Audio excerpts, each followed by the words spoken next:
Welcome to Molotov Now. In Molotov Now, we analyze and discuss news articles and stories of resistance from the early race, and look to seize the means of value protection from the humans. In the spirit of building solidarity between the pets and the strays, we hope to inspire direct action in the face of oppression, and to light a fire to find each other in the darkness.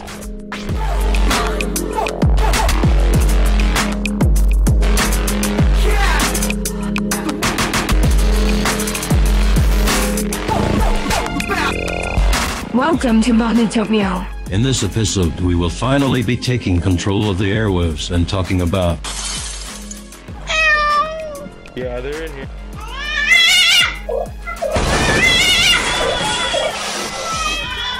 Get out of here!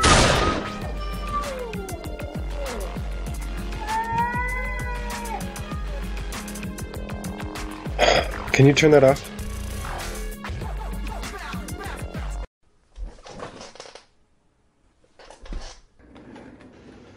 Okay, where are we at?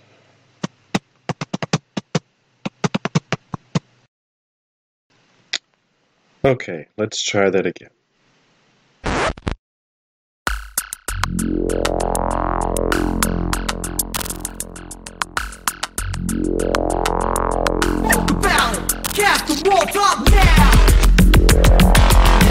Welcome to Molotov Now, a podcast about taking action.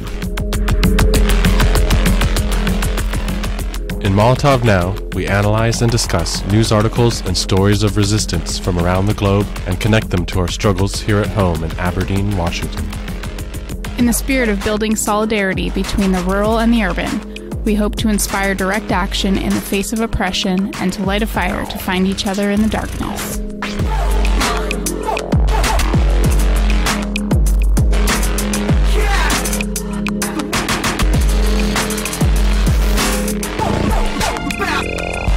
This is Sprout. And this is Charyan, and we are the hosts of Molotov Now. Thank you for joining us on this episode of the podcast. On this episode, we will be interviewing Dr. Aaron Goings about their presentation regarding the 100th year anniversary of the death of a local wobbly named William McKay at the May Day on the Harbor celebration put on by the Black Flower Collective, and doing a report back on the day's festivities. But before we go on with our regularly scheduled Radical News Roundup, we here at Molotov Now have an announcement regarding the future of our podcast that we would like to share with our listeners. That's right. As of now, we are officially co-conspirators of the Channel Zero Network. Hold on, Charyan. What's the Channel Zero Network? Well, I'm glad you asked. Channel Zero is an English-based anarchist radio podcast network run by radical media makers. We are here to present anarchist analysis and context to deepen people's understanding of the situation and broaden the struggle. We share stories from the front lines, lessons from history, and battle-tested ideas to spread revolutionary practices. During these days of late capitalism and rising nationalism, we are constantly bombarded with right-wing radio and shallow liberal analysis with the threat of fascism. Everything in this framework falls within parameters set by the state and offers no way out. We present perspectives that exist outside of that paradigm through interviews, documentaries, panel discussions, and audio zines. Fuck what you heard. This is resistance. This is going to be sick. For sure, but along with a new platform that allows us the opportunity to bridge the divide between rural and urban radicals comes a fresh start with a new format for the podcast. We will be limiting our reporting for the time being to our Radical News Roundup and stories specific to radical organizing within the Pacific Northwest and Grace Harbor area, as well as warning the people about those mischievous Sabocats. We hope this, in turn, will allow us the time needed to sharpen the focus of the main content of our episodes, start planning for future episodes, and hopefully in the near future, with your support and donations, we may be able to begin to better fortify the defenses in our recording studio from the Sabocats in order to start posting on a bi-weekly schedule as opposed to monthly, and bring you twice the content. So be sure to check us out on the Channel Zero Network, as well as other great podcasts such as It's Going Down, The Final Straw, Indigenous Action, Grounded Futures, and many more.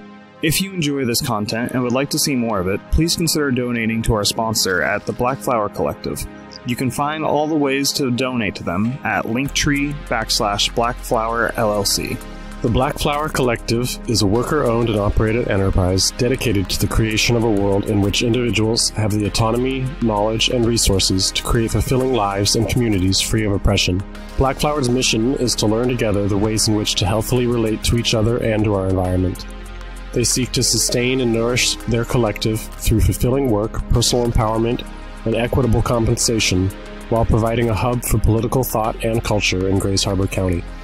Their goal is to provide low-income housing to people facing homelessness, pairing this living experience with a social center that provides for the needs of the residents and wider community. If you are interested in participating in or donating to this project, for more information, please visit linktree/Blackflower LLC. We will return after these brief messages. When we come back, we will kick this episode off with our regularly scheduled Radical News Roundup. But for now, a word from our sponsors.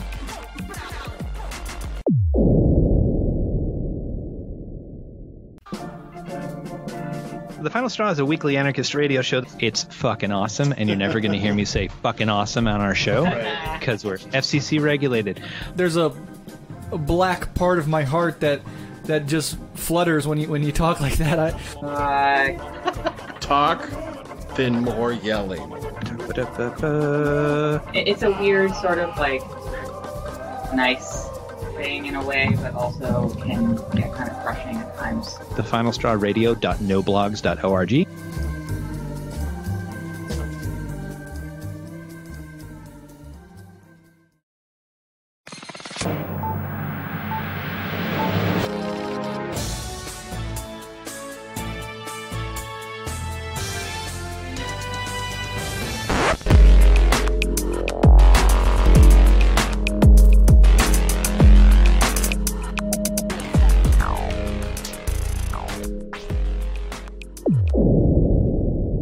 Welcome back to Molotov Now.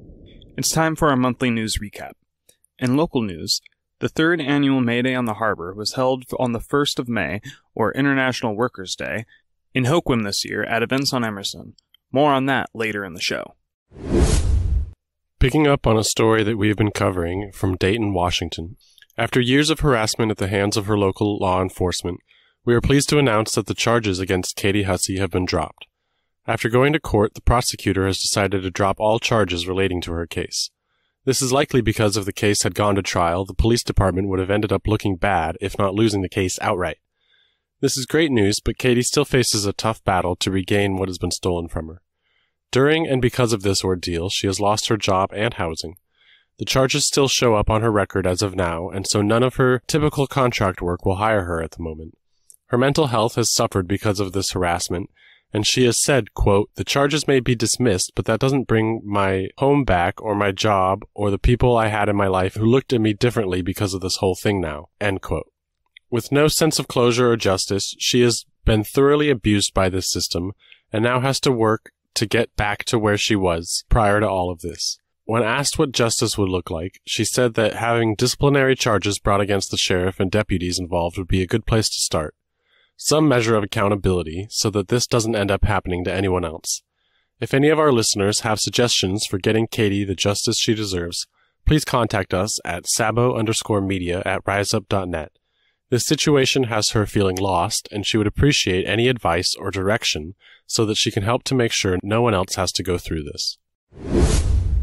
On a warm holiday Sunday in Vancouver, Washington, dozens of local queers celebrated the unofficial start of summer by gathering from morning till afternoon for a big gay wedding, right outside of a Christian nationalist hate church that preaches for their eradication. On May 28th, Vancouver residents came together in solidarity to protest the ongoing King James Conference that was being hosted by Christian nationalist hate preacher and Jack Chick reject Aaron Thompson. Thompson, of Washington's Sure Foundation Baptist Church, whose sermons openly call for the genocide of queer folk, received viral attention last November as a video of one of his sermons praising the Club Q mass shooter and calling for the atrocity that left 5 dead and 17 injured a good thing began to make its rounds about the internet. Content warning for genocidal content, slurs, and anti-queer rhetoric. If you would like to skip this content, please skip ahead 1 minute and 34 seconds. That club got shut up the other day. Now, am I sad? that 5 homos got shot? No, I'm not sad at all. As a matter of fact, I think it's a good thing that they're not here anymore to molest kids. And I'm not condoning anybody to do anything like that. I don't believe it's right to take the law into our own hands, and I've said that so many times. But here's what I won't be upset about. I'm not going to be upset when someone that hates God and actively is promoting against God and hates his guts and molests children, even if it is just their eyeballs, to have to see these freaks writhing around and doing all these crazy dances in front of children, and then afterwards reading them a book or something. I said it's not right to take the law into your own hands, but I do understand why people are so fed up, because our own government is protecting these freaks, and that's all you see on the media right now. Right-wing MAGA kills, these queers, and then some guy jumped in and helped them or whatever. Who cares? Like, I really don't care that those people got killed. And you're like, that sounds really hateful, Pastor. Well, it is hateful, because I do hate them, because they're a menace and a wart on the rear end of society. Amen. And there's nothing redeeming about them whatsoever. Listen, we're in America. We can say whatever we want. And I'm not inciting violence, so don't even try to go there. But anyway, happy Thanksgiving. On the 4th day of this Christian Nationalist Conference, locals had organized a big gay wedding in order to protest the ongoing genocidal rhetoric of the church, including 4 queer marriages, multiple musical performances including Gabe from 1876, indigenous spoken word, drag show performances by Johnny Nerial and Isaiah, and speeches from Kim Harless from the Vancouver City Council and various local pastors and inclusive churches who came out to support the queer community and speak out against the genocidal rhetoric of the Sure Foundation Baptist Church. In the face of rising Christo-fascist violence in the United States, organizers did a wonderful job of doing everything in their power to maintain a protest environment that was safe for all members of the community to participate in. They provided free water and snacks for participants, maintained free and clear access to the entrance to the roadway while offering assistance to those pulling out who couldn't see past the crowd. Multiple medics stood nearby with first aid and trauma kits, as well as a well-armed local community defense group, well-trained in de-escalation tactics, who provided security for the event.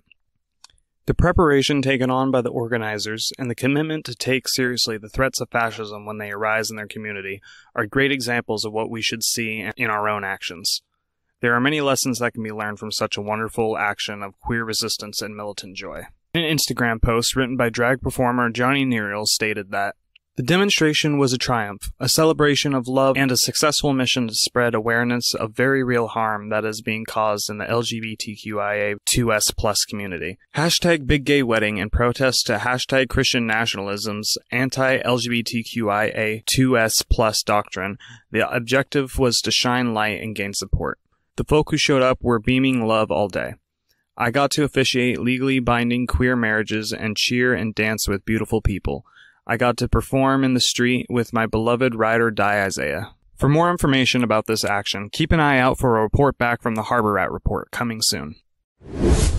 In Everett, Washington, the Everett City Council expanded its no-sit, no-lie law Wednesday, giving the mayor new authority to set buffers around social service providers in areas, quote, highly impacted by street-level issues, unquote. The council in 2021 approved the law that created a buffer zone around the Everett Gospel Mission, which runs a homeless shelter on Smith Avenue.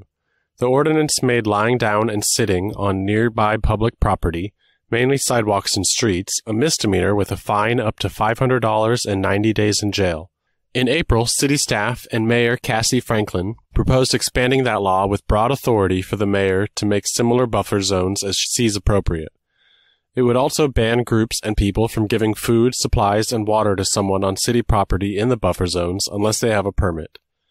On Wednesday, the same day Snohomish County published its annual homelessness snapshot that found an 8.5% growth from the last year's count, the council passed the law on a 4-3 vote.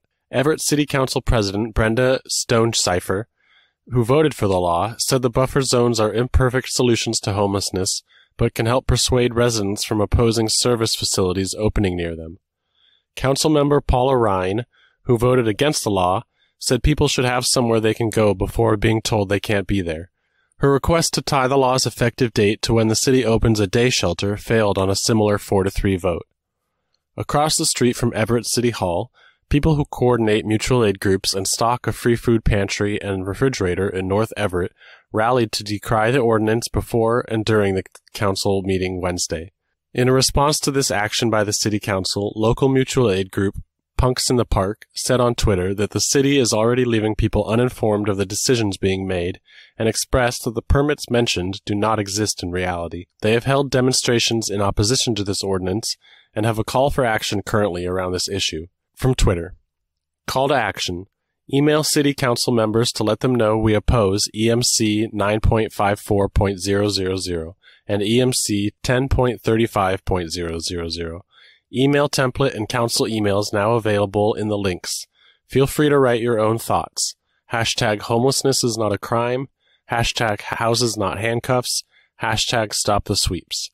That link tree is linktree/Punks in the Park. For more information, follow Punks in the Park, Medic Viv, and South Everett Mutual Aid on Twitter. As mentioned in our last show, the Dual Power West Gathering is happening June 2nd through the 4th, an hour outside of Portland, Oregon. This unconference is being organized by a temporary collective of autonomous organizers in an attempt to spread community, radical ideas, and action throughout the West Coast and beyond. Come on out to help organize the event and learn from other participants on how we can resist state power and build collective autonomous power outside of the state. For more information and to RSVP for the event, visit the website dualpowerwest.org. It's time for our Radical News Roundup from other autonomous media organizations that we follow. Unicorn Riot is a decentralized, educational 501c3 nonprofit media organization of journalists. Unicorn Riot engages and amplifies the stories of social and environmental struggles from the ground up. They seek to enrich the public by transforming the narrative with accessible and non-commercial independent content. You can find the following articles on their website at unicornriot.ninja. April 27th, federal agents kill man in North Minneapolis. April 29th, the Battle of St. Soline. May 1st, guilty verdict in St. Paul murder trial of white vigilante not enough, says victim's family. May 2nd, May Day riots against pension reform in Paris. May 3rd, fourth killer of George Floyd found guilty. May 4th, 1 granted bond, 2 denied pretrial release, and forest defenders appear for preliminary hearings. May 6th, crimes on humanity. UN visits Minneapolis to investigate human rights after pressure campaign. May 8th, 3 face felonies for allegedly flyering near home of 1 Georgia trooper tied to killing a forest defender. May 10th, 10 years after Terrence and Ivan killed by Minneapolis police. May 11th, Andrew Kearse remembered. Widow shares the pain of losing her husband to police. May 16th, defense attorney Earl Gray says black foreman is racist after guilty verdict. Judge grants new hearing. May 16th, we do not need a school for assassins. Hours of public comment unanimously against Cop City. May 17th, the battle at Naga World, the longest strike in Cambodian history, Part 1. May 18th, thousands attend VO.me's celebration of 10 years of factory occupation in Greece. May 18th, Cop City panel member posted slurs online. Archived tweets indicate. May 19th, rally demands Marvin Haynes' release from 19 years of wrongful imprisonment. May 20th, Tale of the City, Gentrification in London, Part 1. May 23rd, Judge rejects white vigilantes' defense motions against black foreman, sets sentencing date. May 24th, the battle at Naga World, this longest strike in Cambodian history rages on, Part 2. May 25th, Revolution in Every Country comic series, Episode 3, Lebanon, on the necessity of intersectionality. May 26th, Minneapolis continues encampment evictions, displacing hundreds in May.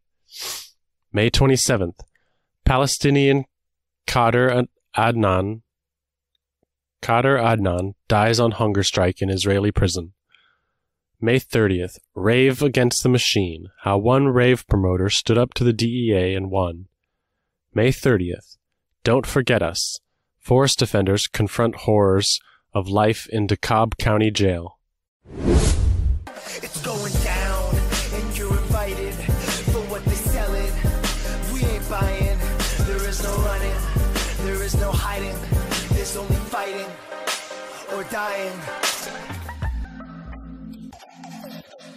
It's Going Down is a digital community center for anarchist, anti-fascist, autonomous, anti-capitalist, and anti-colonial movements across so-called North America. Their mission is to provide a resilient platform to publicize and promote revolutionary theory and action. You can find the following articles on their website at itsgoingdown.org. April 28th, 2023 statement from Marius Mason. April 28th, report on march and encampment at Georgia Tech to stop Cop City. April 29th, solidarity campaign with Florida 4 underway. April 30th, Patriot Front leader exposed in flyers in Ann Arbor. April 30th, In Contempt number 28, anti-repression campaign spread, Barton Jail hunger strike. May 2nd, turf rally in Trenton, New Jersey, shut down by anti-fascist coalition. May 2nd, May Day 2023 announcing our program. The Black Rose Anarchist Federation announces the publishing of the organization's political program. May 3rd, This is America number 186. May Day, fight against Cop City continues. Cleveland anarchists killed in Ukraine. May 4th, remembering Cooper Andrews. May 6th, people take to the street in occupied Flagstaff to honor and avenge. Hashtag MMIWG2ST. May 8th, judges uphold domestic terrorism charges against Stop Cop City activists. May 8th, final straw, trans resilience in Texas. May 8th, anarchist political prisoner Dan Baker needs support. May 8th, xenophobic Title 42 ends. Biden's immigration reform nowhere to be found. May 10th, neither condemned nor persecuted. Solidarity with Miguel Peralta. May 12th, indigenous resistance in Mexico, border militarization, and the end of Title 42. May 13th, betraying the white race in the 21st century. May 13th, SM28 dissolves, a balance sheet. May 13th, call for solidarity from the hashtag Akoni Aki movement, blockade at KM16. May 16th, Proud Boys plan unsuccessful trap for anti-fascists in the Inland Empire. May 17th, Hitler saluting White Lives Matter neo-Nazis chased off by locals in Templeton, California. May 18th, urban ore workers in Berkeley win IWW union election. Get ready to negotiate contract. May 18th, autonomous distros give away thousands of trees. May 22nd, community mobilizes and defends church drag event from Proud Boys in Portage, Michigan. May 23rd, system fail, rise of AI, resistance committees in Sudan, and defending squats in Barcelona. May 23rd, final straw, mutual aid at the border in Tijuana with El Commodore. May 24th, zine release, Creaker Volume 4. May 24th, anti-fascists shut down neo-Nazis and Proud Boys throwing up Hitler salutes in Sacramento. May 16th, Canadian Tire Fire number 56, drag defense, mining shareholder meeting disrupted. May 21st, storming in, struggle in Atlanta against Cop City continues despite repression. May 22nd, states of incarceration, abolition, revolt, and organization. May 22nd, graffiti writers are painting over a pro-police street art campaign backed by a tech billionaire in San Francisco. May 27th, independent media in the social struggle, an interview with Avispa Media. Crime Thought is everything that evades control. Crime Think is a rebel alliance. Crime Think is a banner for anonymous, collective action. Crime Think is an international network of aspiring revolutionaries. Crime Think is a desperate venture. Check out these articles at crimethink.com. April 27th.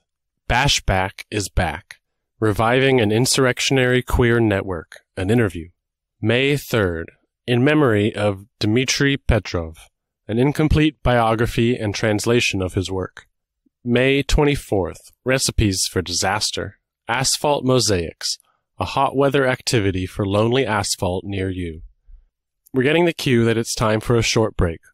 When we return, we will read from the Harbor Rat Report on a report back on the May Day on the Harbor event presented by the Black Flower Collective, entitled Local Leftist Festivities Fall Flat. In the meantime, here's Hoquiam's Blues by the Window Smashing Job Creators, as performed live on May Day. Hit it!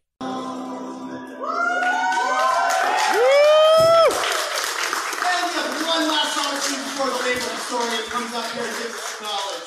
This song's a little sing-along. We like to change it up wherever we go. It goes like this. I smell bacon. I smell grease. It must be the Hoquiam police, correct? That's the police force around here?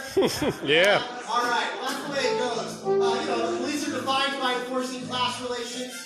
That is part of their definition. Getting rid of them is crucial to a free society. And also getting rid of the class relations they protect, be it state class relations or capitalist class relations, and other forms of entangled oppression that go along with that, such as racism, patriarchy, ableism, transphobia, you name it. All of those different oppressions are heavily connected to political and economic class rules. All right, on board? Yeehaw. All of our music's free online for download. We also have some zines and we have some CDs and buttons for some donation. If you can't afford it, just let us know. Probably take one, we're fine. But it'd be nice to get some help as well. Thanks for having us. This is a really awesome space. I love to see the community on our building here. This is so dope. I hope we can federate and have some meaningful joint direct actions throughout the Pacific Northwest and beyond. Woo! All aboard? Okay. Feel free to sing with us. Feel free, yeah. Why not? It's a fair racing one. 1, 2, 3, 4.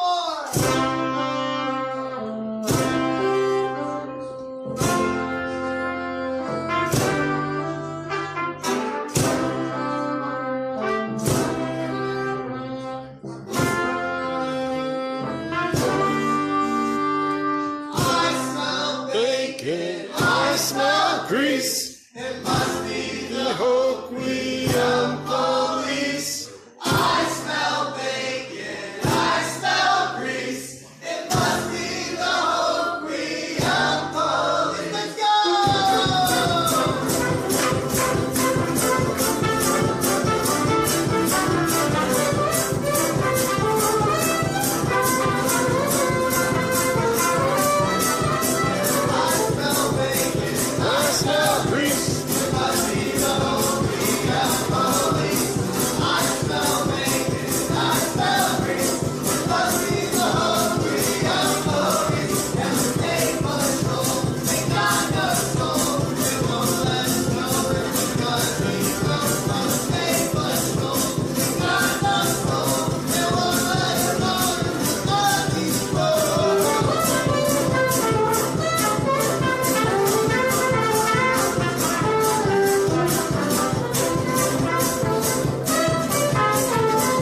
Welcome back to Molotov Now. Let's read this article from the Harbor Rat Report on the 3rd annual May Day on the Harbor held here in Hoquiam. So the title of this piece is called Local Leftist Festivities Fall Flat? ? It reads as follows. Since 1886, May Day has been an important holiday for the global working class.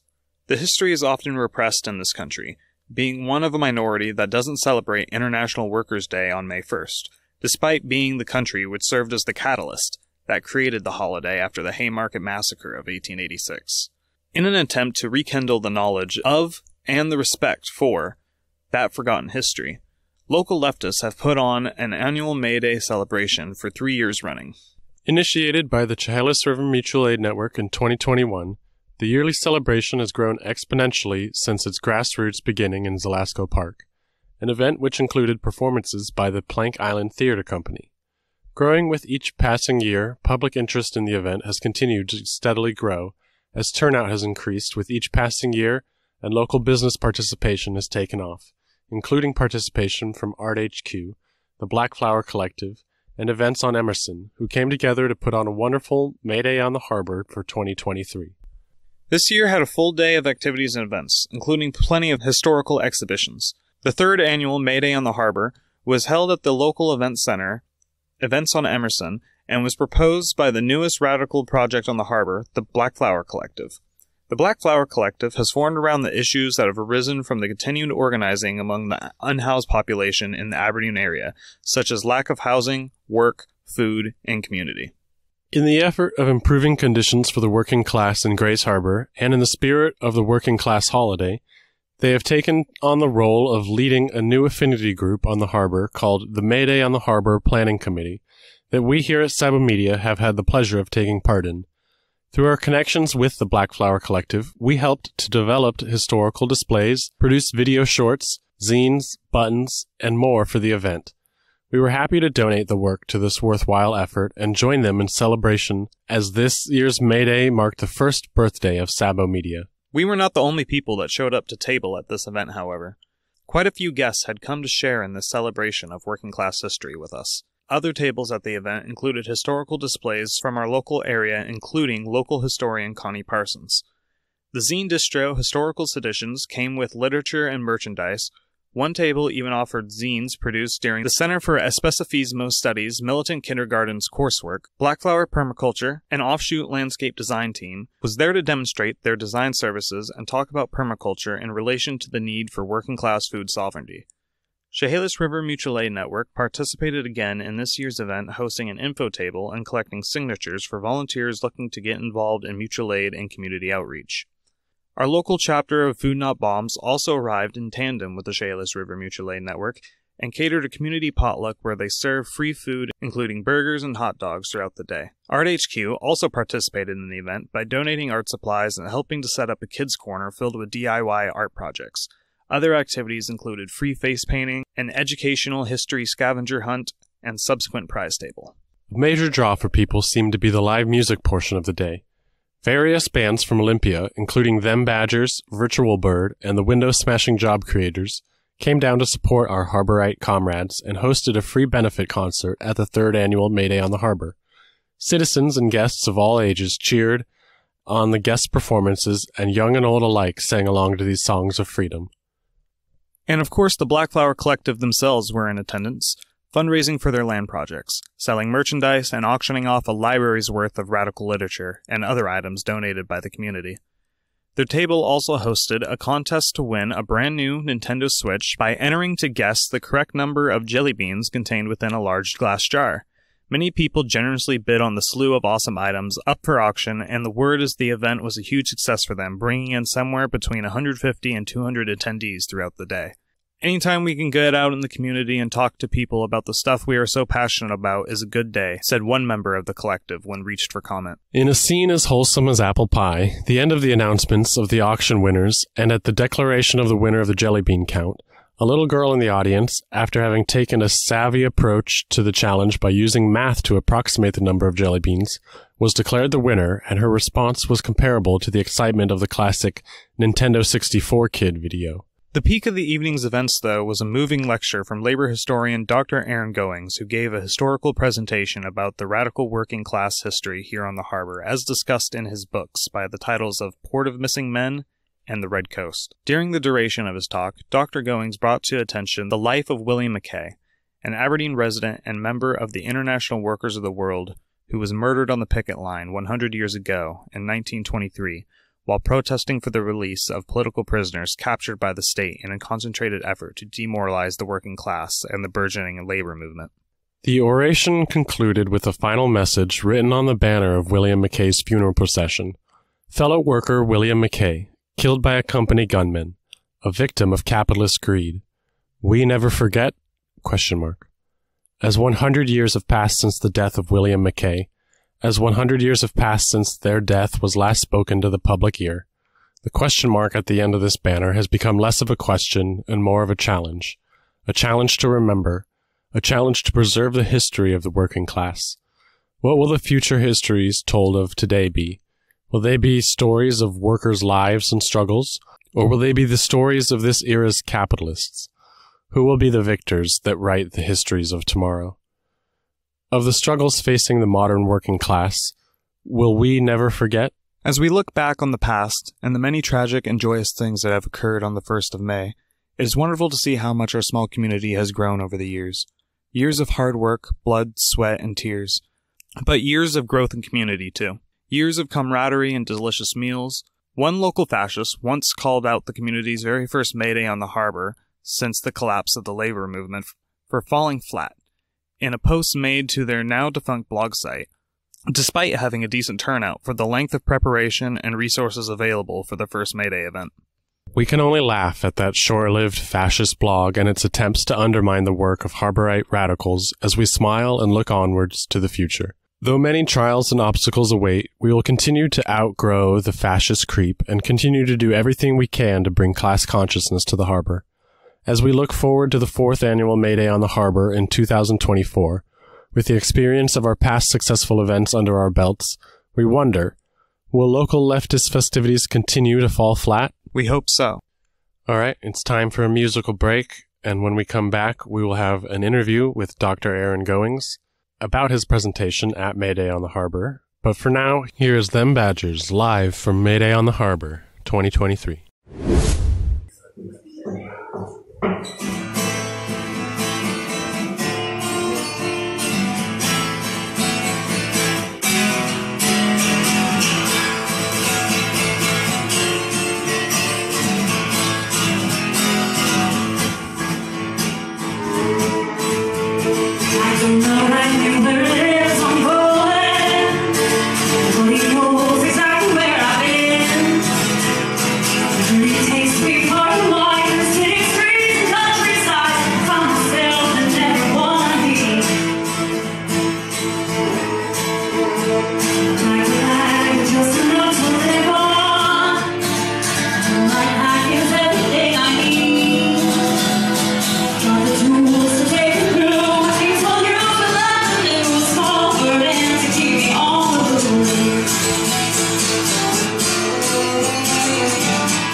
Someday I find the last furrow, my feet feel the call for town roots.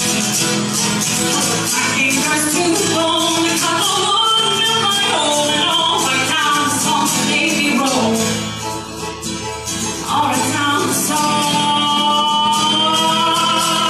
all my town songs.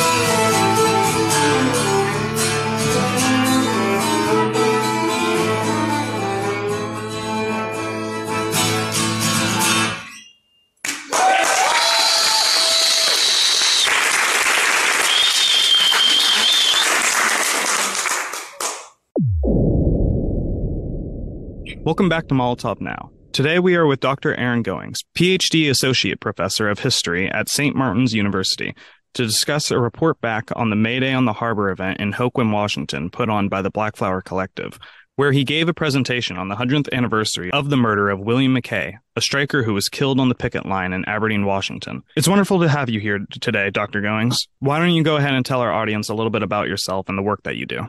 Great. Yeah, thank you. So I'm Aaron Goings. I'm a history professor at St. Martin's University. I live in Tacoma, Washington, so about 25 miles north of my job. And I'm from Aberdeen.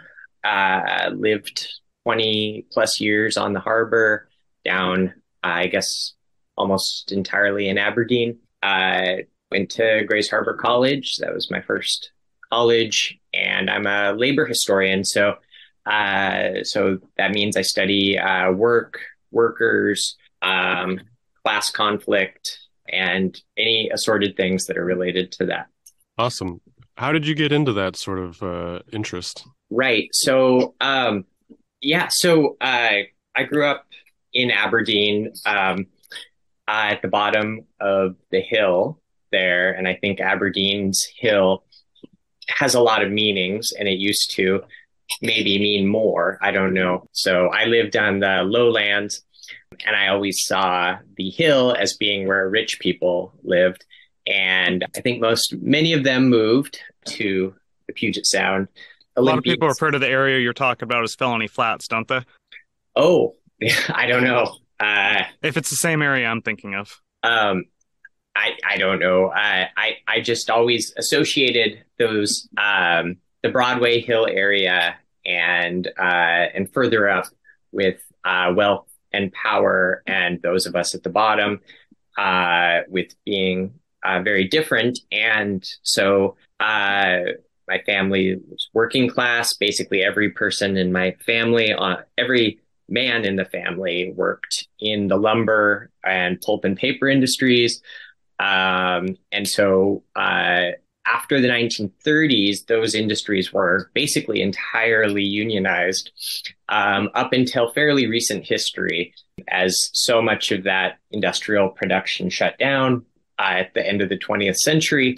But really for about 50 years, those were relatively high paying, if extremely dangerous, dirty, hot jobs. And so from the start of it, my life was, fairly comfortable as a working class kid, in part because of the victories won by those unions. And it annoyed me throughout school the way history was taught, that it was very much a history of wars, a history of rulers and the elite. I think public schools are maybe doing a better job of this now, high schools and junior high, but I don't really remember, or I don't know what they're up to. So the funny thing about that, that documentary that we had watched at the May Day on the Harbor, I had never even heard about it before then. Like the person who was telling me about it for the event was they had actually gone to school in it was either Arizona or New Mexico, and they went to like some private school down there where their teacher had them watch it. And it's like, I never once in my entire life growing up here have heard of this movie. Oh, the labor wars of the Northwest. So for our listeners, it's a good watch if you can find a way to get it. It's a bit difficult now. I think you said someone else had uploaded it somewhere. Yeah, if you've got a Timberland library card, they have access to a digital database, digital platform called Canopy, starting with a K. And that's a collection of mostly documentaries, but also fictional films. And you can watch it there on your computer or device or whatever. And it's called Labor Wars of the Northwest. Okay, that's good to know, because I had initially got it on Vimeo, and it's not available there anymore. Yeah, that website can be very, very helpful and then very disappointing. So it was really the economic dynamics on the harbor that got you interested in studying that sort of history. Yeah, that was a big part of it. And then just sort of an annoyance or anger with the way that history was taught, that history was remembered, and just the way that society was talked about as if, that we're all just one big happy family in the United States, that, class differences didn't matter. This is the 1980s, 1990s. I think, fortunately, through mass movements and a few maybe prominent people, discussions of class and class conflict are much more public now and much more open to discussion. But that was not the case when I was young. And so I guess a combination of economic circumstances, talking about class with family. And then I remember the day I opened Howard Zinn's book, People's History of the United States. I wasn't one of these kids who was like a lot of people I work with, grew up going, other professors grew up, learning several languages, summering in France, having these very elite backgrounds and, reading everything imaginable. That wasn't the case with me. I was a pretty standard blue collar, boring kid. And sports were what mattered, sports and TV, I guess. And when I got to college, though, I found some really important books. But Howard Zinn's People's History was the most important, for sure. And the way that it talked about people's history, the way that it talked about workers and the movements from below is very different from the way that history had been taught. Well, I'm certainly glad you got the alternative background for learning about your history, because it seems like a lot of historians swing one of two ways. Yeah. And I think in 2023, things are shifting a bit. I think there are more historians who focus on people's history, on social movements. But yeah, the historians one usually sees on TV are still talking about Lincoln, talking about wars, talking about diplomacy, talking about Nazis. And in fairness, that does get viewers. I think if I taught a class called American War History, the class would be packed. So... Well, I like the framing, again, with the documentary, the labor wars. Yes, absolutely. And I think violence, which is so fundamental in U.S. history, U.S. labor history, does capture attention. It's pretty effective at that. And American, not just U.S., but global labor struggles are often violent. It's just that in the United States, they're more so, and they have been more so, especially compared with so-called peer countries of Europe, Japan, etc. So on May Day, you talked a lot about the history on the harbor of the Aberdeen free speech fights, the murder of William McKay, all the union organizing that the Wobblies did out here. Was that stuff that you had to go and research, or was that ever talked about when you were a kid? No, I had zero idea until I was in college. So, now, was that after you had left Aberdeen? Yes, actually, it was not talked about even when I went to Grays Harbor College. I had left Aberdeen, and when I was doing research projects, I started looking into my hometown history. And what really did it for me, though, what really got me interested was going and looking at microfilm newspapers. So this is before the internet had really taken off. It certainly existed, but there were virtually no historical materials online. So nowadays it's fairly easy to do a lot of research in newspapers, in basically anything from your couch using the internet. This is 20 something years ago, and I was in the archives, in the microfilm newspapers, and finding these materials was just so fascinating. And a big part of that was finding materials that weren't made by elites. They weren't made by, Hollywood producers. They weren't made by writers at the New York Times. They were made by workers. And so I found out about this long history of labor journalists and labor writers. And that's where the materials were. And basically every day for 10 years, I was digging through archives, digging through old newspapers. It was pretty fun, but it really takes a lot of time and a lot of work to reconstruct a history when there's almost no traces remaining. Yeah, they really did a whole lot to try to bury all that history. So like Sprout was saying, we caught your presentation at the May Day on the Harbor event put on by the Blackflower Collective. How did your work bring you there? Yeah, so I've been pretty cut off from Aberdeen, from that part of the world for quite a while now. Much of my family lives there, but I don't pay very much attention. So, but I have written some books about Aberdeen, about Southwest Washington. And so it was a big surprise, but also a really big happy surprise when the Blackflower Collective members of that reached out to me, I think first by email, and it was originally the 2022 May Day event they asked me to go to, but I was busy, was going to something in Seattle.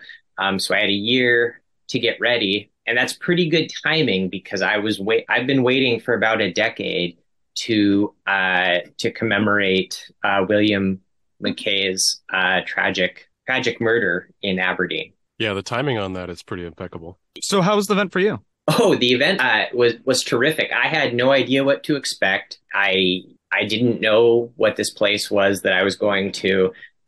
Google Maps showed me that it was in what looked to be a church in the lowlands of Hoquiam. But I walked in, and it was amazing. There, I honestly can't tell you how different it was from what I expected. I've been to these kind of boring local history events in museums many times in my life. This was very different. So all around the outside of the space were people,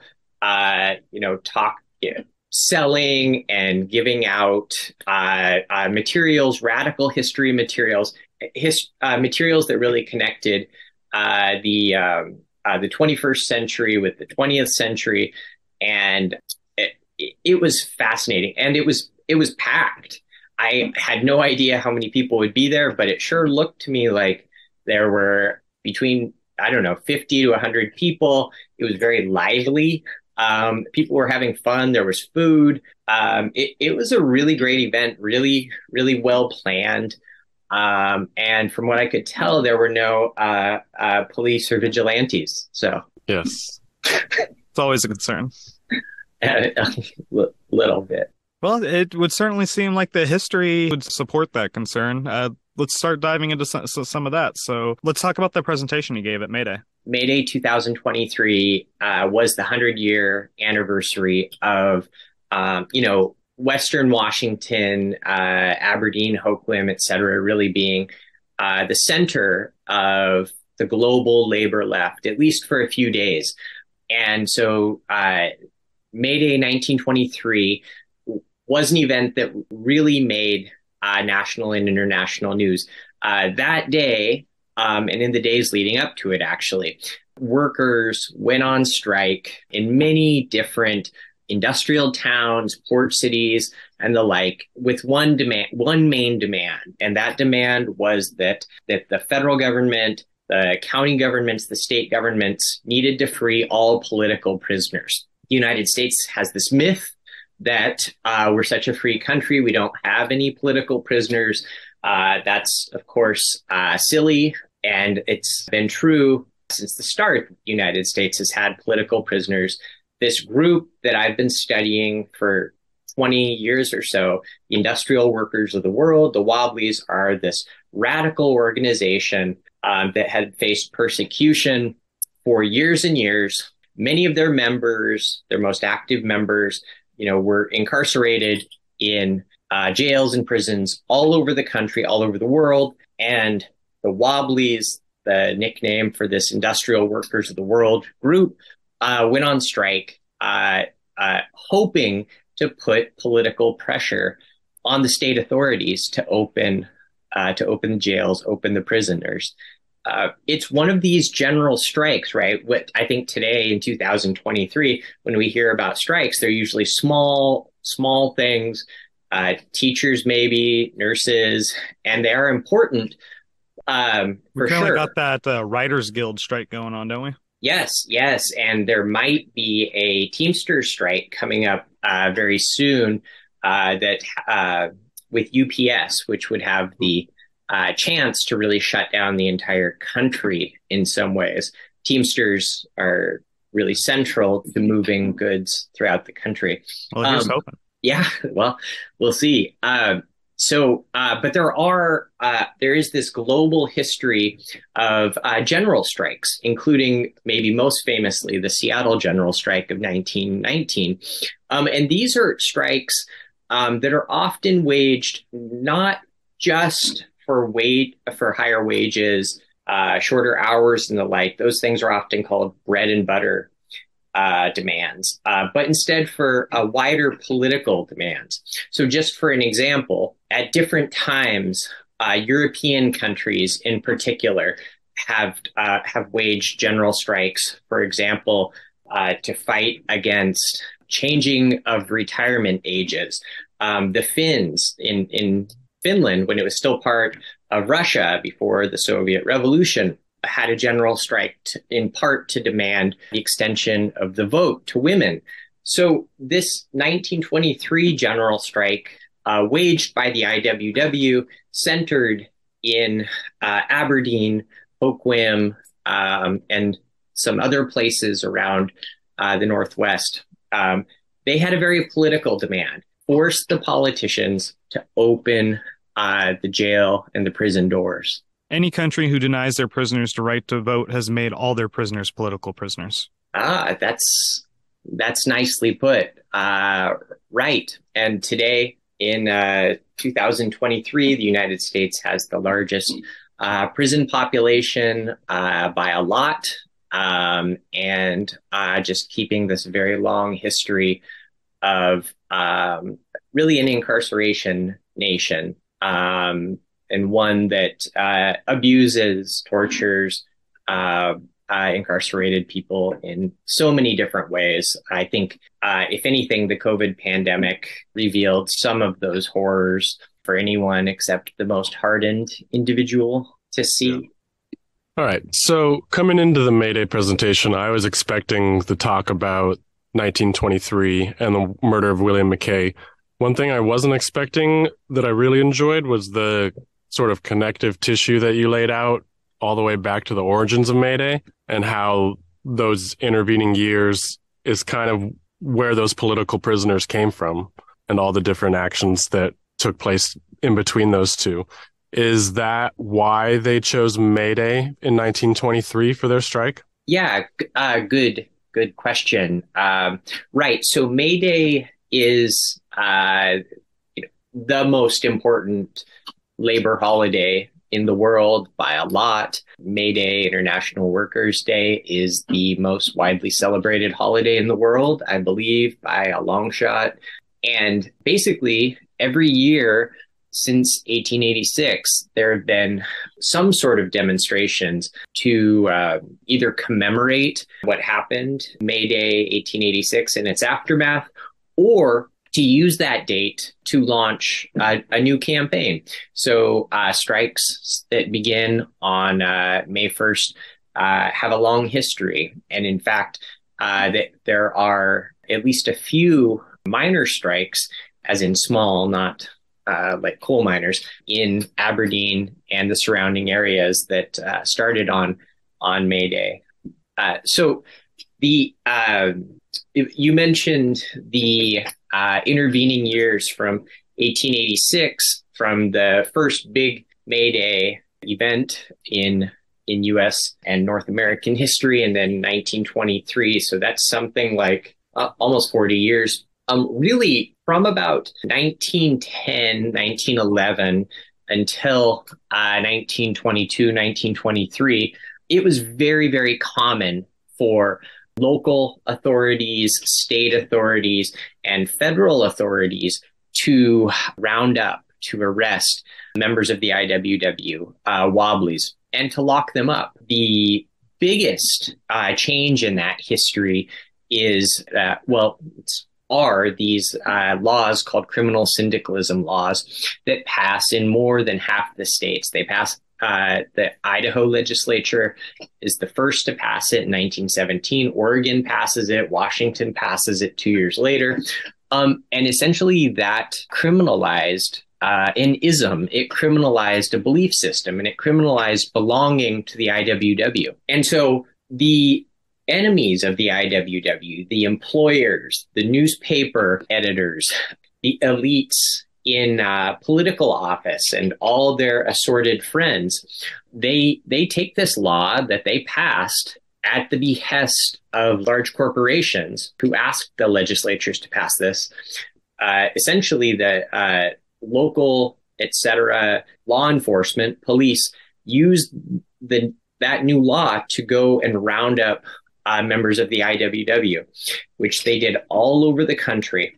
Washington State was one of the real centers of that. Hundreds of Wobblies in this state arrested for criminal syndicalism. Disproportionate share were people born in other countries, immigrants, but they rounded up old, young, men, women, people from lots of different backgrounds, lots of different jobs. And prior to that, prior to the criminal syndicalism laws, states and localities like to use these things called vagrancy laws. Vagrancy, essentially, those laws that existed all over the country, those existed to criminalize the crime or the act of existing, existing on the street and not being able to prove that someone had a job. That's interesting that you mentioned that, because that sounds very like a mirror of what we're dealing with today here in Aberdeen with, again, vagrancy laws. They tried to pass a law a while back ago, and then you're not allowed to share food or give out food and whatnot.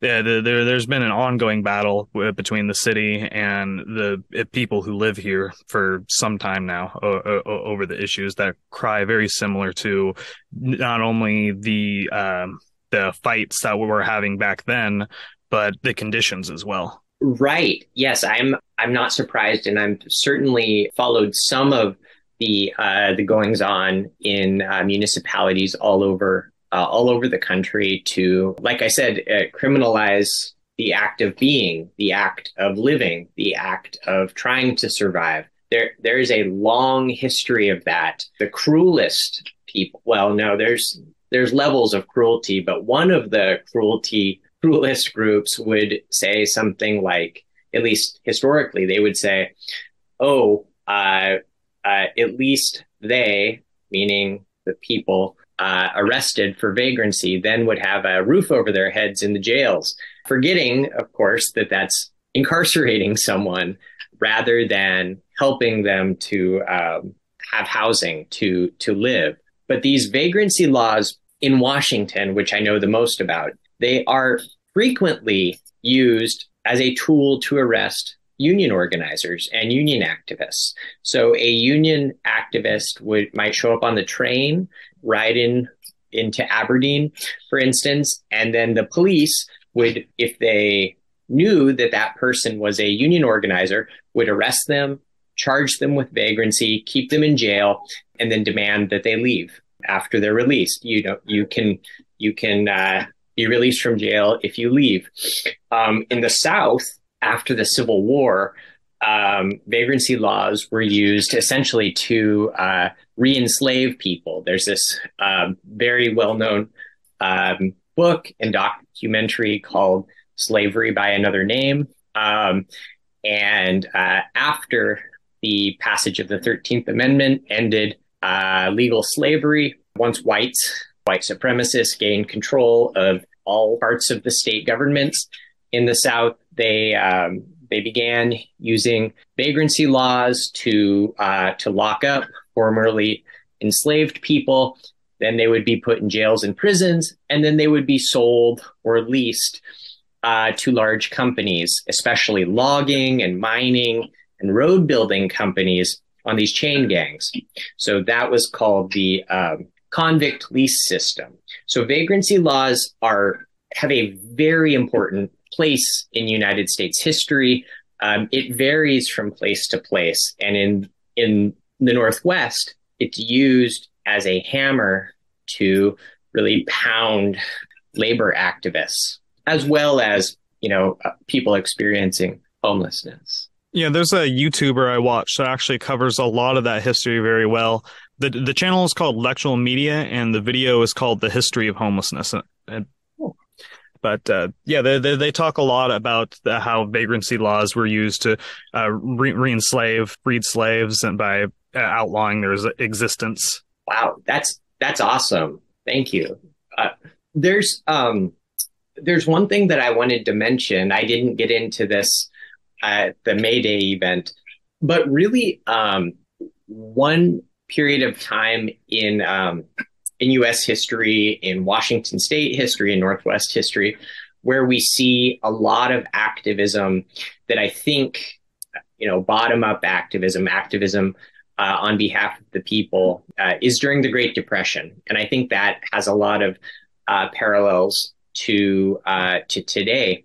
And one thing that you see it with the remnants of the IWW, because by the 1930s, when the Depression is really underway, the IWW was in decline. But you also see it in the Communist Party, who were very strong in Aberdeen, in Hoquiam, Seattle, very, very strong. They had halls, they had activities, presidential, communist presidential and gubernatorial. There's been a photo I've been trying to find for some time. I remember seeing it in a local Facebook history group or whatever, but it was actually a photo of some of the Finn Unionists in front of the Finnish Union Hall here in Aberdeen, actually holding up a USSR flag for the photo. Been trying to find that photo for a minute now. Yeah, I think that history might be even more buried than the IWW history. I think there's a myth that American communists were just stooges controlled by Moscow. And it's especially important now since the powers that be, or whatever we want to call them, have decided that Russia is the enemy again. Probably didn't help them that they named a Soviet Seattle. Right. Yeah. But so the communists in Aberdeen, communists in Hoquiam, communists in lots of cities across the country, they organized what were called unemployed councils. And these were activist groups that would show up at the city council, and they would essentially occupy the city council, demanding that the city council take action like provide free milk for children, take action like provide free wood during the winter so that people can heat their homes. They would also go around, and when unemployed people would have their power shut off, for instance, or their water shut off, these activists, these unemployed activists, would go around and turn it back on. I think that kind of direct action has a really long history nationally, but it also has a strong history in Grays Harbor. My father alone, I remember growing up multiple times, him just going out there and turning the valve back on himself. Just like, fuck the water company. They're mad because we're a day late on the payment. Right. Yeah, I never did get one of those devices, the wrench or whatever it is, to be able to do that. But I've heard it's a lot easier than. But that type of activism, and there were dozens and then hundreds of people in Aberdeen and Hoquiam who were in the Communist Party and were associated with these unemployed councils. So they would have, for example, May Day parades through Aberdeen in the early 1930s. They would have meetings at the communist halls, which were sometimes centered at the Finnish halls, the Red Fin halls. Sometimes they'd be elsewhere. And actually, they're the ones, these communist activists, who play a very important role in forming those unions in the 1930s that proved to be so significant in 20th century history. I mentioned a while ago how there was this boom period of, relative prosperity for much of the 20th century. Of course, it was totally uneven, very much racialized, very much gendered, but those benefits that were spread around a lot more evenly than they are today, those are won by those big unions. And in many places, the dock workers, the lumber workers, those are the two most important ones on the Pacific coast. It's communists driving that early organizing. And they were the ones who, like William McKay, were willing to take beatings, willing to take arrests. Just should really emphasize this part that the history of working class organizing, the history of labor activism in the United States is very violent. And it's not violent in this sort of silly, Jimmy Hoffa's a mobster type violence. It's true that sort of stuff happened. But boy, anytime workers went on strike, bosses would call the strike breakers. They'd call the Pinkertons, and they would call the police and the National Guard. They still do that, the kind of strong arm tactics and whatnot today. Just here recently, Wizards of the Coast, the company that owns Magic the Gathering, had actually sent out Pinkerton agents to retrieve a new set of Magic cards that weren't released yet, that they accidentally sent out on a different shipping line because the set before it had a very similar name. And they sent it, the guy who received it wasn't expecting it, and then he did like a review on it, and they sent Pinkerton agents to his house with a contract to retrieval to essentially strong arm him into giving him back the Magic cards. Yeah, that's right. Pinkerton agents never went anywhere. They still exist. They still provide surveillance. They still provide union busting. Who knows exactly what they're up to? In the late 1800s and into the 1900s, in the American West, the other version of the Pinkertons were called Thiel agents, Thiel. I believe there's some sort of supervillain right now named Peter Thiel, but that's separate. But the Thiel agents were Pinkertons that had a real strong base throughout the American West. I don't know if they still exist. It'd be funny if they changed the spelling of their name to this Lex Luthor type guy. Yeah, absolutely. And I think that I'm really glad that you all are doing this podcast in part because this stuff I talk about is history, but much of that history is very much important to this day. And I think we can draw lessons about that history for today. That's one of the main reasons that I study history, that I teach history, is not just to have some boring, some dry lectures that puts people to sleep, but instead to say, well, look at what was done in the past. What lessons can we learn from that? I mean, I think so much of history is taught in a way that really is used to build consensus, is used to really teach certain myths, and to really preach nationalism among the people, among the masses. And I think that when we see the History Channel, when we see presidents and other elites talking about their historical lessons, they'll say bullshit like, those who don't learn from the past are condemned to repeat it. Well, history has a lot of purposes. And if you have historians and people who know history who are interested in other lessons, who are interested in those moments in history where basically powerless individuals came together as a group to demand change. Those are the real interesting lessons in history. And we have a lot to learn from that, whether it's the civil rights movement, whether it's the suffrage movement, or whether it's the labor movement. And what we see, I think the lesson that is as central to that as anything else is that power won't concede anything without demand. To sort of paraphrase Frederick Douglass, but also power won't concede anything without organizing and without being forced to get out of the way, power won't compromise unless they're really forced to. And the way that historically those in power, those at the top of society have been forced to relinquish some of their wealth, some of their power, and to share their wealth, power, and prestige is by the millions, the masses of people in this country coming together, overlooking whatever differences they might have, and challenging those in power collectively. What are some of those lessons that you think we could apply to our struggles today? Struggles facing housing and homelessness, struggles facing unionization, struggles facing various social issues, especially in small towns such as here in Aberdeen.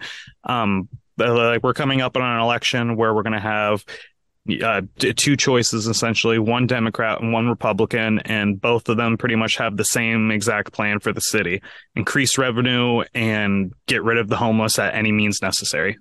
Well, I think that is... And not get rid of the homeless in a nice way. Yeah, I mean, that's one of the most grim things I've heard in a very long time. And I think what we can gather from history, what we can learn from history, are that those in power are going to organize. They are organized. Those with resources, those with money, they are organized, and they have a lot of friends in the press, in the police, and other really mechanisms of power, other parts of society that have power. They all get along. They all hang out at clubs together, and they'll all act on each other's behalf. What I think might be a valuable lesson, although I don't want to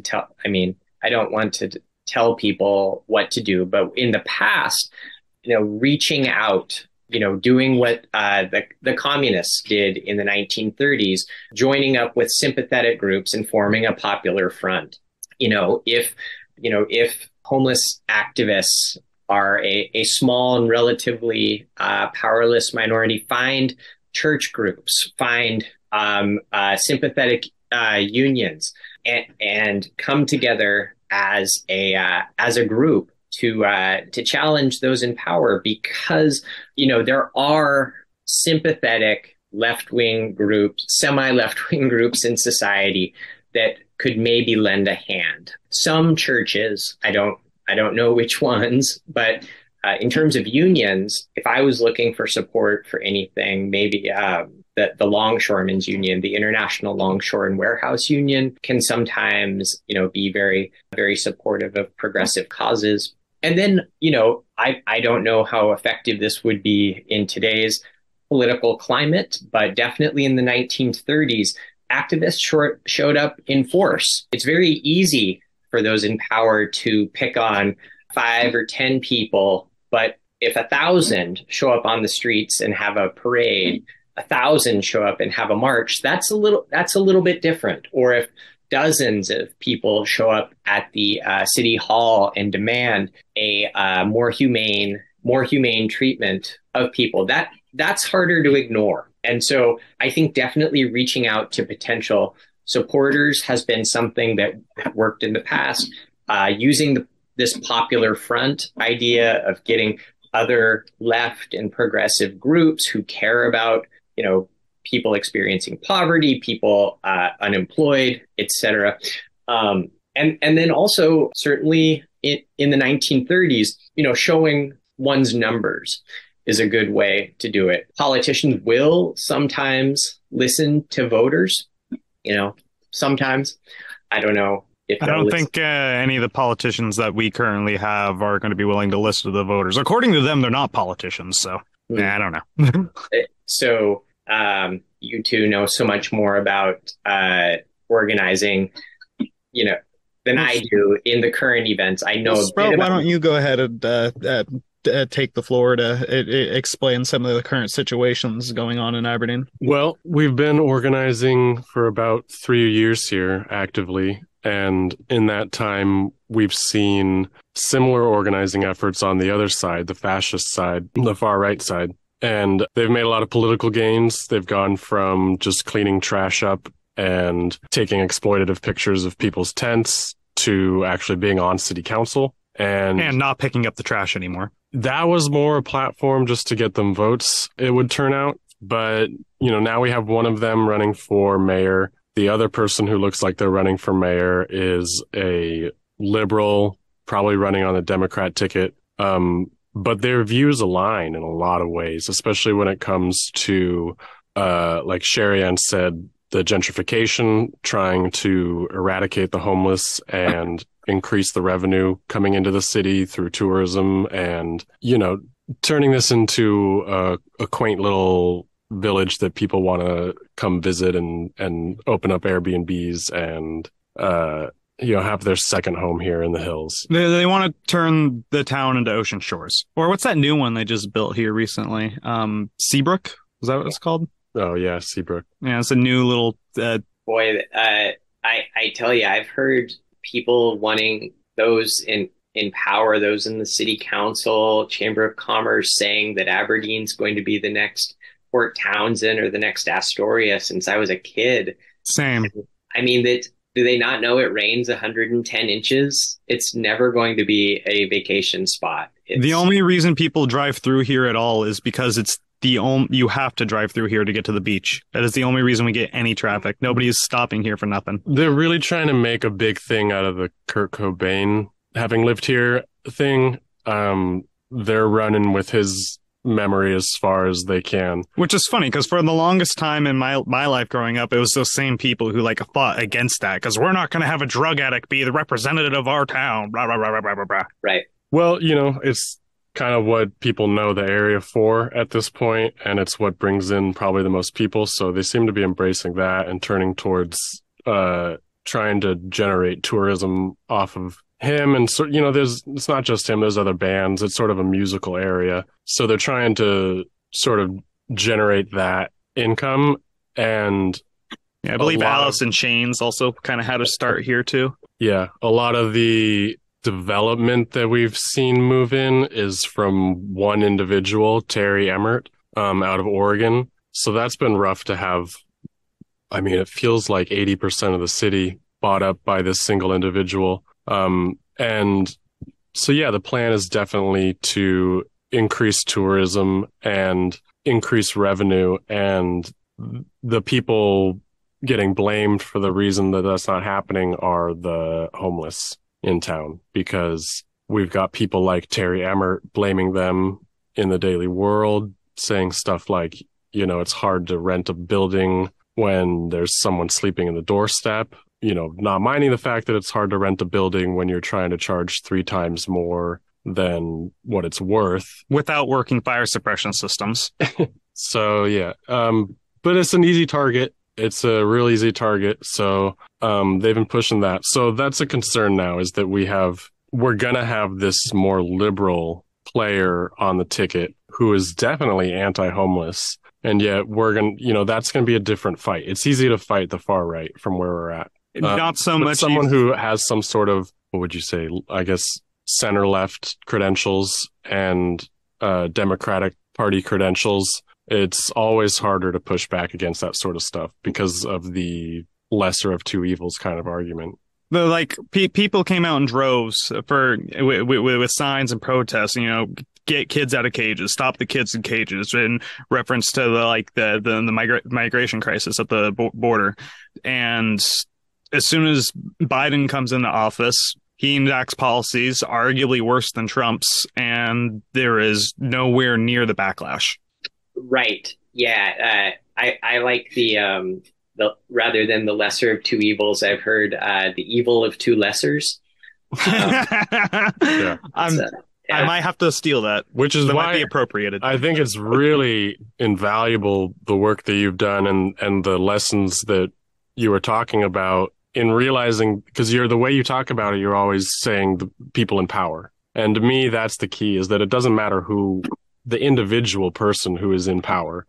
Power has this tendency to act and consolidate itself and to manage and, like you said, organize its own interests, regardless of the people who flow in and out of the actual position of power. So I think that that's a key lesson to learn, is that it doesn't really seem to matter who we vote into office. We're always fighting these positions of power. Yeah. And it's funny hearing media, whatever, corporate media talk about, things are so partisan, but on so many issues, boy, they agree. On the military, they agree. On prisons, they agree. On stepping on poor people, they agree. On the empire, they agree. The people in power tend to agree. It's what was that George Carlin quote? It's a small group and you ain't in it. I can't even imagine what you're dealing with. But the work you're doing is, it's probably the most important thing going on down there. And selfishly, I'll just say that my wife kind of reminded me of this, but so COVID kind of destroyed my brain. Yeah.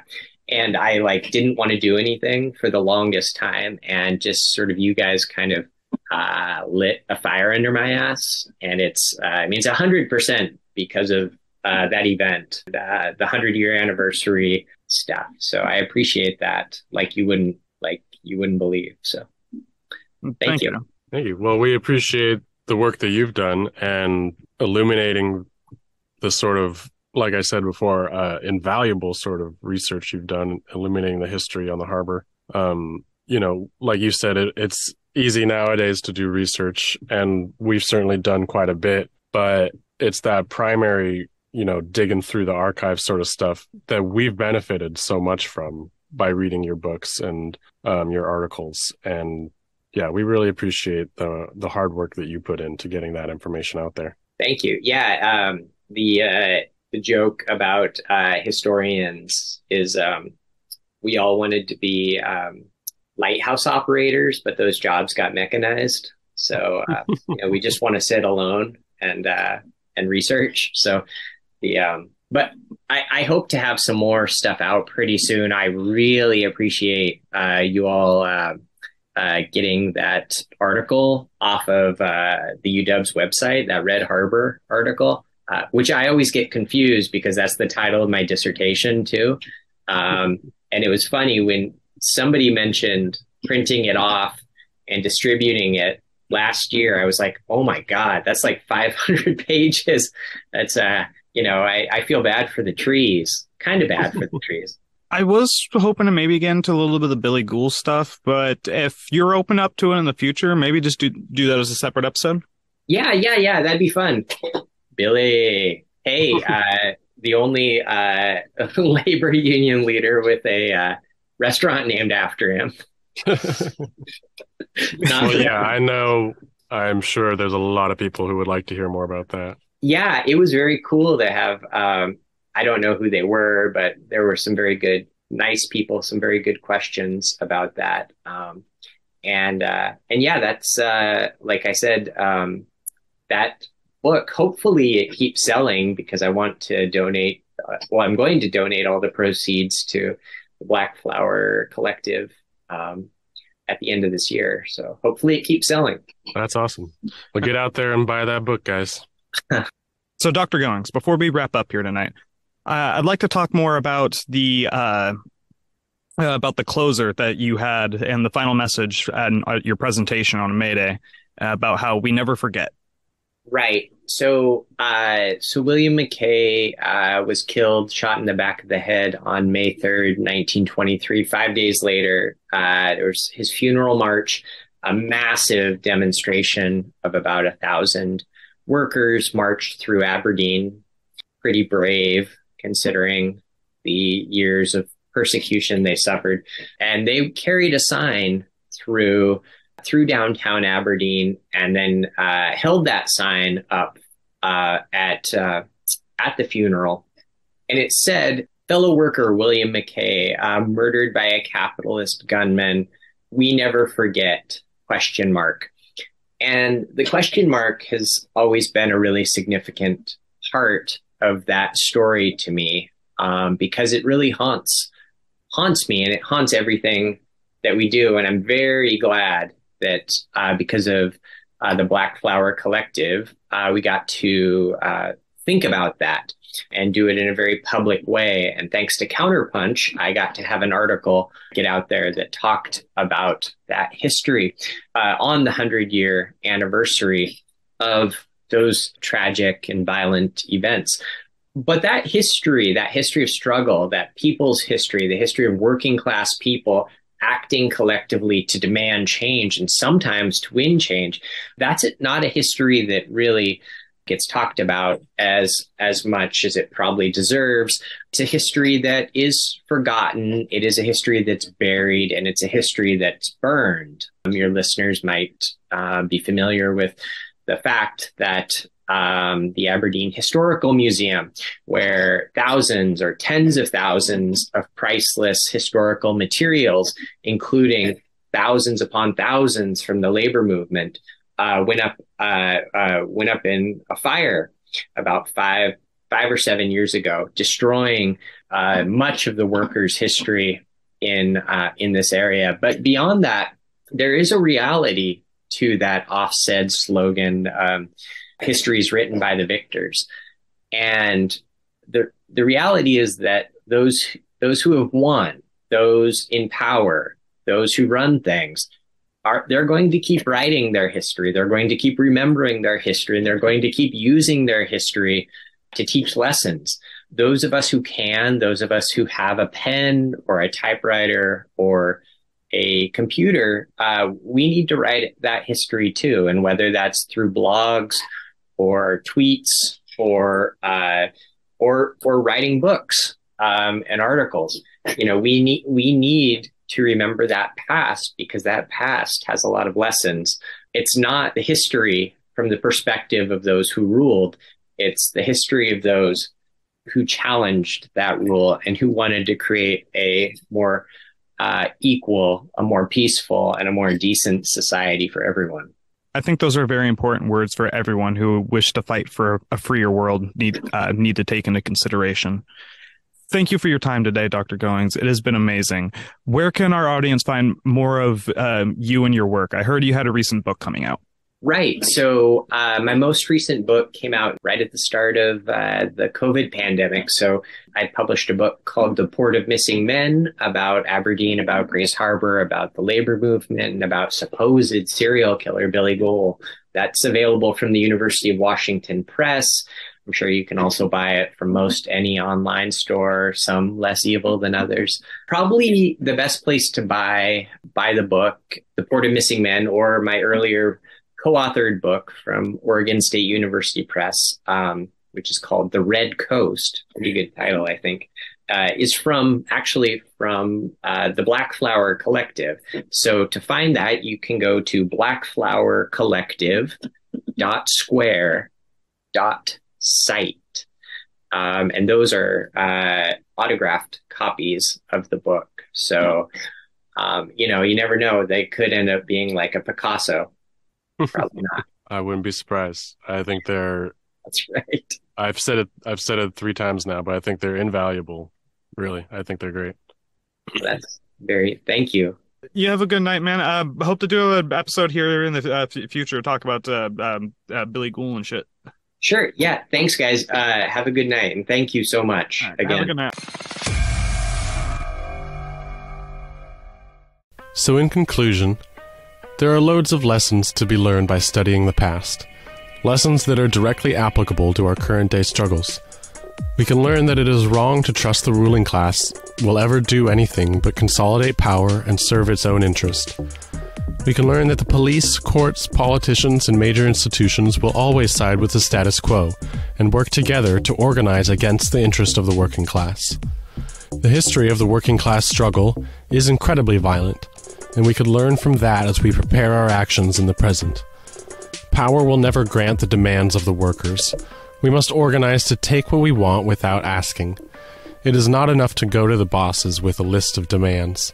That has never worked. What we need to do is realize that we don't need the boss at all. Worker co-ops can replace the union negotiations with the bosses. We need to be organizing outside of our small circles. We need to be talking to and interacting with masses of people. People who may not be anarchists necessarily, but who want to see a better, more liberated world. We need to road test our ideas in the real world, alongside people with diverse opinions and life experiences, not silo ourselves off into smaller and smaller designations. The core of our work needs to be rooted in joy, and the core joy of anarchy is that it is accessible to all. It is the spread of these ideals that we need to be concerned with, not evangelizing about sacred texts, but through living and practicing the very concepts in our daily lives for people to see and experience. Showing someone anarchy is going to go a lot further towards convincing them of its merits than merely telling them about it or having them read it in a book, YouTube video, or podcast. Our actions are what is important, and it is by examining the actions of others in our region that we can find accomplices in our revolutionary work. Not by listening to what people say, but by looking at what they do.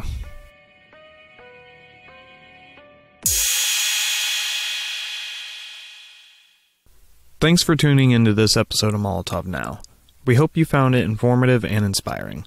Our goal with the podcast is to reach out beyond our boundaries and connect the happenings in our small town with the struggles going on in major urban centers.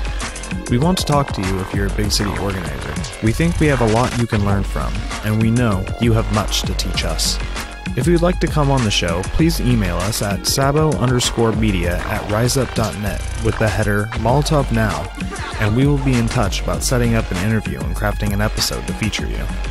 We want to give a shout out to our friends at the South Florida Anti-Repression Committee, who have launched a solidarity campaign for 2 individuals facing 12 years for an alleged graffiti attack on a fake Christian anti-choice clinic that does not provide any reproductive care. This federal overreach and use of the FACE Act, an act meant to protect people visiting reproductive clinics from harassment, is unprecedented. To support this solidarity campaign, please visit bit.ly/freeourfighters. We want to thank the Black Flower Collective for their continued support and wish them luck in their fundraising efforts.